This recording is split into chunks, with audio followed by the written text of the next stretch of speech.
नमस्कार साथियों, फिर से एक नए महत्वपूर्ण वीडियो में आपका स्वागत है। आज का वीडियो हिंदी साहित्य के विद्यार्थियों के लिए काफ़ी महत्वपूर्ण है। बात करेंगे आज के वीडियो में कि हिंदी कहानी या किसी भी गद्य विधा की सप्रसंग व्याख्या कैसे करते हैं और तात्विक समीक्षा कैसे करते हैं, क्योंकि ये दोनों ही पॉइंट्स जो हैं परीक्षा की दृष्टि से काफ़ी महत्वपूर्ण हैं। तो हम सबको पता है कि किसी भी पद्यांश की व्याख्या कैसे करते हैं। पद्यांश कहें तो कविता की व्याख्या कैसे करते हैं या फिर किसी भी दोहे आदि की व्याख्या कैसे करते हैं। तो इस वीडियो में बात करेंगे कि गद्य यानी कहानी की या निबंध की या फिर आलोचना की, समालोचना की, समीक्षा की, इन सब की व्याख्या कैसे की जाती है। तो एकदम सटीक तरीका यहाँ पर बताया जाएगा। इससे बेहतर तरीका कोई भी कहानी या गद्य की व्याख्या करने का हो ही नहीं सकता है। तो बिना समय ज़ाया किए वीडियो को शुरू कर लेते हैं। अब वीडियो पूरा देखें, क्योंकि मैं पॉइंट्स के माध्यम से इस वीडियो में चीज़ें एक्सप्लेन करने वाली हूँ। तो वीडियो शुरू कर लेते हैं। सबसे पहले बात करते हैं कहानी या फिर किसी भी गद्य विधा की व्याख्या करने का सही तरीका क्या है, सटीक तरीका क्या है। तो व्याख्या के अंदर जो है, आपने कविता की व्याख्या करते वक्त भी ये चीज़ ऑब्ज़र्व की होगी कि 3 जो है पार्ट्स या फिर कह लीजिए 4 पार्ट्स संकलित होते हैं: संदर्भ और प्रसंग, व्याख्या और विशेष। यहाँ पर मैंने संदर्भ और प्रसंग साथ में लिख दिए हैं। आप कहानी की व्याख्या के लिए ये दोनों साथ में लिखें तो ज़्यादा बेहतर होगा। तो संदर्भ में हमें बताना होता है कि कोई भी गद्यांश जो है वो कहाँ से संकलित है और किस लेखक द्वारा लिखा गया है। प्रसंग में हम बताते हैं कि उस गद्यांश का मूल भाव क्या है, यानी ऊपर ऊपर से आपको क्या समझ आया वो आप लिख देते हैं।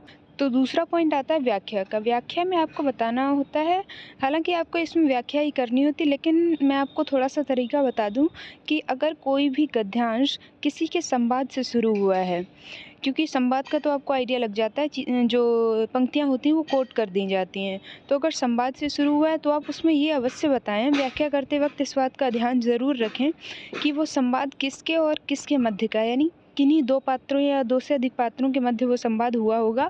कहानी पढ़ते वक्त आपने ये चीज़ ऑब्ज़र्व की होगी, तो ये आप ज़रूर बताएं। उसके बाद तीसरा जो मुख्य पॉइंट आता है विशेष का आता है। ये आप कविता में भी लिखते थे, कहानी में भी लिखेंगे। इस पर थोड़ी विस्तार से चर्चा कर लेते हैं ताकि आपको चीज़ें ज़्यादा क्लैरिटी के साथ समझ आ जाएं। तो विशेष के 2 पक्ष होते हैं, या यूँ कहें कि विशेष जो है वो 2 पक्षों में लिखा जाता है। सबसे पहला आता है भाव पक्ष और दूसरा आता है कला पक्ष। सही लिखने का तरीका जो है उसमें भाव पक्ष ऊपर लिखते हैं और कला पक्ष भाव पक्ष के बाद आता है। तो भाव पक्ष में हमें बताना होता है कि गद्यांश में क्या भाव निहित है, ठीक है। और उसके बाद कला पक्ष में हमें भाषा शैली या फिर पद्यांश या फिर गद्यांश की भाषा कैसी है, या फिर उसमें मुहावरों का प्रयोग हुआ है तो कौन से मुहावरे आए हैं, लोकोक्ति का प्रयोग हुआ है तो कौन सी लोकोक्तियाँ आई हैं, शब्द शक्ति कौन सी है, अभिधा, लक्षणा, व्यंजना आदि चीज़ें जो हैं वो आपको कला पक्ष के अंतर्गत बतानी होती हैं। तो आई थिंक फर्स्ट क्वेश्चन जो आपका था सप्रसंग व्याख्या को लेकर, जितने भी आपके डाउट्स होंगे वो क्लियर हुए होंगे। दूसरा जो महत्वपूर्ण प्रश्न है वो है कहानी की तात्विक समीक्षा कैसे करते हैं। तात्विक समीक्षा को तत्वों के आधार पर समीक्षा करना भी बोलते हैं। इसके जो तत्व हैं कहानी के मैं यहाँ पर बता रही हूँ, क्योंकि जैसे ही गद्य विधा परिवर्तित होती है वैसे ही इसके तत्व भी परिवर्तित हो जाते हैं। हालांकि लगभग समान रहते हैं, लेकिन फिर भी गद्य विधा परिवर्तित होने पर कुछ एक तत्व जो हैं वो परिवर्तित ज़रूर होते हैं। तो पहले तत्व पर बात करें तो पहला तत्व होता है कहानी का कथानक या कथा वस्तु। सारांश मैंने यहाँ पर आपको समझाने के लिए लिखा है, आप एग्ज़ाम में ना लिखें ये। तो कथानक या कथा वस्तु में आपको कहानी का सार क्या है ये लिखना होता है, या फिर उसमें मुख्य किन बातों पर चर्चा की गई है, ये बात आपको कथानक या कथा वस्तु में लिखनी होती है। तो दूसरा पॉइंट आता है पात्र या चरित्र चित्रण का। इसमें आपको बताना होता है कि पात्र आदि जो आए हैं कहानी में वो किस तरह से लेखक ने चित्रित किए हैं, पात्रों का चरित्र किस तरह से चित्रित किया है। यानी कोई भी जैसे घर का नौकर है तो वो जाहिर सी बात है उसके चरित्र में घर के मालिक के चरित्र से भिन्नता अवश्य देखने को मिलेगी। तो ये बात आपको बतानी होती है कि पात्र जो हैं कितने अनुकूलता के साथ में कहानी में प्रस्तुत किए हैं। तो यहाँ से पता चलता है लेखक की जो रचना कौशल है वो कितना ज़्यादा अनूठा है, ये बात आपको इस दृष्टि से बतानी होती है। तीसरा पॉइंट आता है संवाद, जिसे कथोपकथन भी कहते हैं। संवादों से आपको पता ही चल गया होगा कि यहाँ पर संवादों की बात करनी, यानी जो कहानी में संवाद आदि आए हैं, किसने क्या संवाद कहा है, या फिर संवाद जो हैं वो पात्र के अनुकूल हैं या नहीं हैं, ये बात आपको संवाद के पॉइंट में बतानी होती है। तीसरा पॉइंट आता है भाषा शैली का।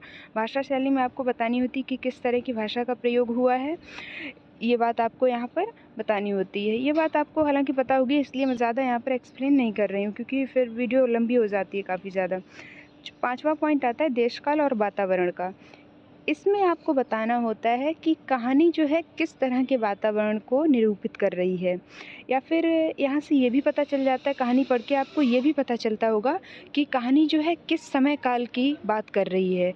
क्योंकि आज की जो आधुनिक कहानियाँ हैं उनमें आधुनिक देशकाल दिखाई देता है, आधुनिक वातावरण दिखाई देता है, आधुनिक समस्याएँ दिखाई देती हैं। वहीं जो आदिकाल की कहानियाँ हैं या फिर उससे भी पुरानी कहानियाँ हैं, तो उनमें जो है प्राचीन काल में क्या क्या समस्याएं निहित थी हमारे समाज में, या फिर किस तरह की सामाजिक रूढ़ियाँ, सामाजिक विद्रूपताएं निहित थीं, उनको कहानी आदि में कहानीकार दिखाने का प्रयास करता था। तो किस तरह से आपको ये चीज़ कहानी पढ़ के ही समझ आएगी, तो ये बात आपको देश काल और वातावरण के अंतर्गत बतानी होती। छठा और अंतिम पॉइंट आता है उद्देश्य का। उद्देश्य के अंतर्गत आपको हालांकि समझ ही आ रहा होगा कि उद्देश्य में क्या लिखना होता है। तो उद्देश्य में जो है आपको कहानी पढ़ के क्या आपको उससे शिक्षा मिली, या फिर मोरल ऑफ द स्टोरी क्या है, ये बात आपको उद्देश्य में बतानी होती है, ठीक है। या फिर किस तरह की सामाजिक रूढ़ियों पर या फिर किस तरह की समस्याओं पर जो है संकेत करती है कोई भी कहानी, उस बात को आपको जो है उद्देश्य में उकेरना होता है। तो आई थिंक आपके दोनों ही डाउट्स जो थे सप्रसंग व्याख्या को लेकर और तात्विक समीक्षा को लेकर, दोनों ही डाउट्स जो हैं आपके क्लियर हो गए होंगे, क्योंकि मैंने बहुत ही विस्तार से आपको यहाँ पर बताया। इससे ज़्यादा सटीक तरीका इन दोनों के लिए नहीं हो सकता है। और अगर आपको वीडियो अच्छी लगी हो तो वीडियो को ज़रूर लाइक करें, चैनल को सब्सक्राइब करें, और कोई भी क्वेरी है, किसी भी तरह की कोई भी प्रश्न है आपके मन में, तो बेझिझक आप पूछिए, कमेंट सेक्शन आपके लिए ही है और मैं तो रिप्लाई भी करती हूँ। अपने दोस्तों के साथ में वीडियो को ज़रूर शेयर करें ताकि उनकी भी मदद हो सके। और अगर आपको किसी भी तरह की कोई क्वेरी है, मैंने पहले ही बोल दिया, आप ज़रूर पूछें। वीडियो देखने के लिए आपका बहुत बहुत शुक्रिया।